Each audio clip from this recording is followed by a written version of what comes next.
In this video, we'll be having a look at how Solskjaer's Manchester United will be lining up in this upcoming 2019-2020 season. We'll be having a look at the starting 11 formations and tactics, so stay tuned.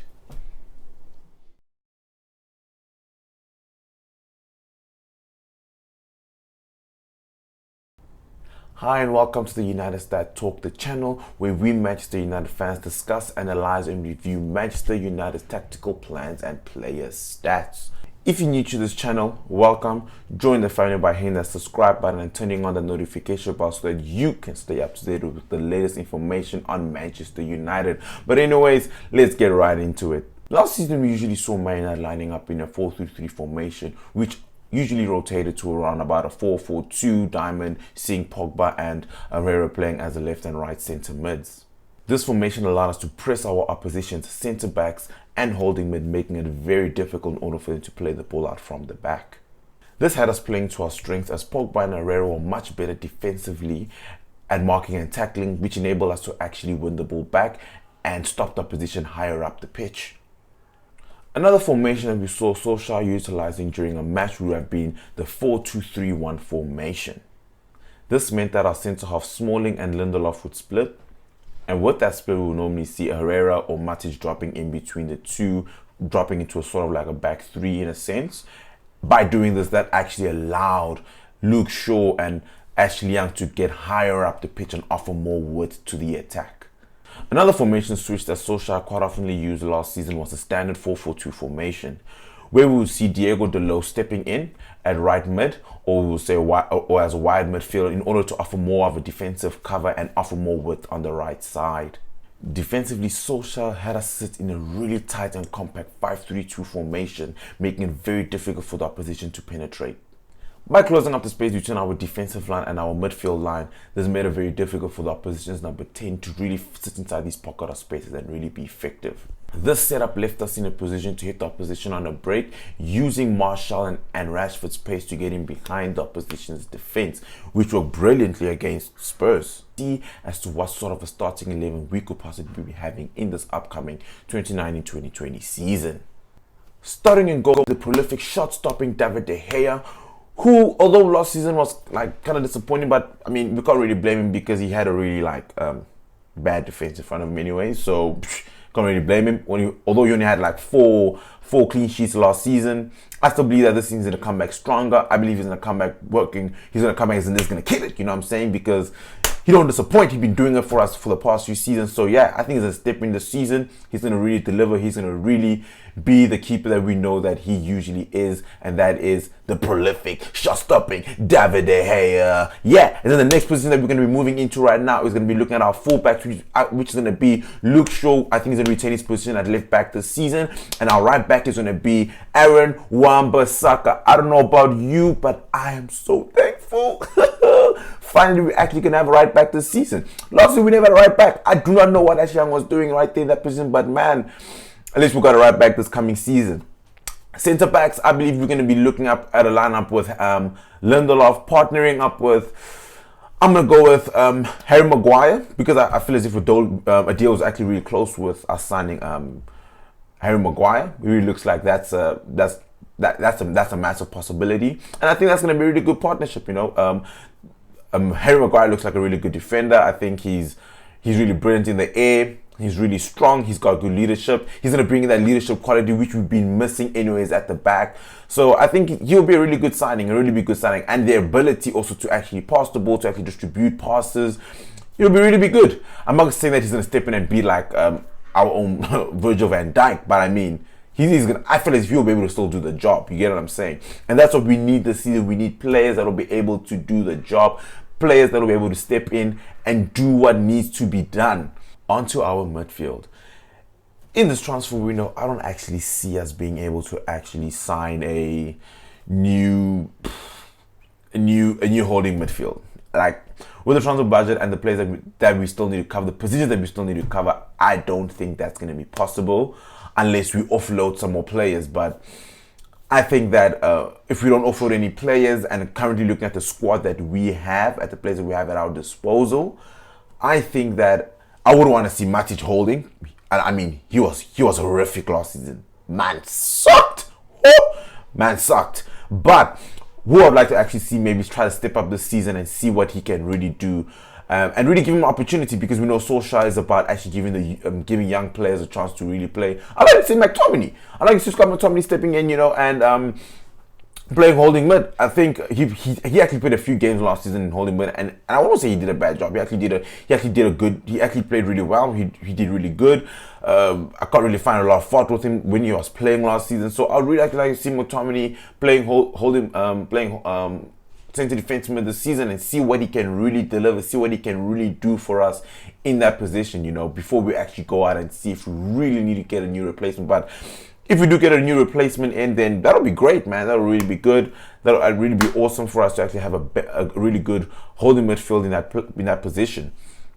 And then onto the centre mids, left and right centre mids. I think left centre mid, Paul Pogba, he's still going to be holding down his position in that place there. Although he has been linked with a few moves to Real Madrid, which I strongly think that he's actually most probably going to move out. But if he is to step out, we're also currently linked with Serge Savage, and I think he's really also a really good player. Like, seeing the play in the Serie A, he's really proven that he can really actually kind of replace him in a sense, but not necessarily at the same level, but he can still do a good job. As I said, this season we're all about the rebuild. We're all about, trying to improve our team, trying to improve the whole team as an entire lineup, as a whole starting 11, and offloading Pogba for 150 million. 150 million. Guys, honestly speaking, man, like, if we can actually get that cash, we can honestly do a lot. We can really do a lot. We can bring in Savage. We can go and get in another right winger. Man, we'll really be able to actually really improve our team. But for now, since Pogba's a player there, he's still a Man United player. We don't need to sell him. That's the thing. Honestly, I'm a Pogba fan. I would like to see the player stay, but if he wants to go, then he has to go. And I mean, it'll be a good move for him to anyways go to Real Madrid. I don't think he will play bad there. And but Pogba will retain his position as left centre mid, and right centre mid. I see Bruno Fernandes stepping in. Oh, what a player, guys! Like, honestly speaking, looking at his stats, like, honestly, I've never, like, let's be honest, none of us have actually really watched the guy play, but stat-wise, from what I've seen, really good. In the league, he's played 33 games, 33 matches, 20 goals, 13 assists.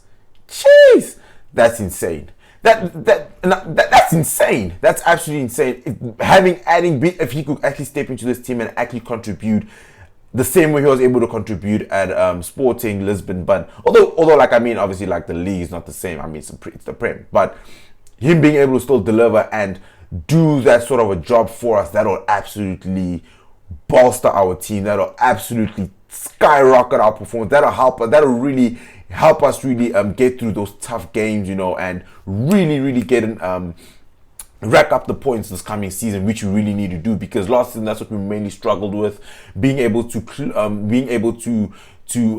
win against the small teams, win against the bottom half oppositions, and against the top half, because we really never actually won a lot against the top teams. But yeah, we struggled last season. We just struggled all around. We just struggled. That's literally what we just struggled. But anyways, yeah, that's what I would say. That's what I would think our midfield would setup would be looking like in this coming season. In the front three, I think Anthony Martial is still going to retain his position in left wing. Rashford is still going to be striker, because I mean, he just signed a new contract. We can see he's definitely going to be Solskjaer's man. Although I think we could go out and get a better striker though, but that's what I'm saying. I don't think during this rebuild we can't possibly fix everything. I don't think that Rashford could possibly be Manchester United's number one striker. Come on, like, last season, man only scored 10 goals, 10 goals, 10 goals. Our number one striker. Nah, that's not good enough. You know what I'm saying? So hopefully we're able to actually get a better striker, but because it looks like Lukaku might be leaving. So if we could offload Lukaku, bring in a better striker, that'll really be good. But hey, man, it doesn't really look like that's gonna be happening anytime soon. Well, the sale of Lukaku looks like it's gonna happen, but I don't know if we're gonna be bringing in another striker. And then your right mid, well, not right mid, right wing, I would say this is gonna be quite tricky, because we just bought the pacey Daniel James, but I don't know if he's gonna be number one. I don't know if he's gonna be ahead of Lingard, but I also don't want Lingard to actually still be our number one option in right mid. But if we could actually see a new signing of a right wing coming in the likes of Nicolas Pepe, who looks absolutely terrific. He looks really good of a right winger. Left-footed, can really cut in, finish. I think he scored about like 15 or 17 goals in the league last season. I think that's really good. A right winger that can also score goals, right winger that can also assist. He got 17 goals, 13 assists. Seems like a really good player to bring in. I think Lille are asking for about 50 mil for the player. If he could really step in and we could actually acquire him, that would really be good. But as I'm saying, I think if we sell Pogba, that's the thing. That's what I won't lie to you. I'm a Pogba fan, but I'm for the sale of Pogba. 150 mil, 150 guys. 150. Nah, like Madrid can have him, eh? Like I know, like we know Pogba is good, but guys, 150. Jeez, guys, we will really be able to patch up and fix up our lineup, and this will really help us a lot this coming season. But yeah, that's how I think that's how we're gonna be lining up in this upcoming season in a 4-3-3 formation, and as how Solskjaer likes really to play. And yeah, I think that's what it's gonna be looking like. So to conclude, let me know how you think Manchester United will be lining up in this upcoming 2019-2020 season. And if you're new to this channel, United Stat Talk, don't forget to subscribe. And yeah, thanks for watching.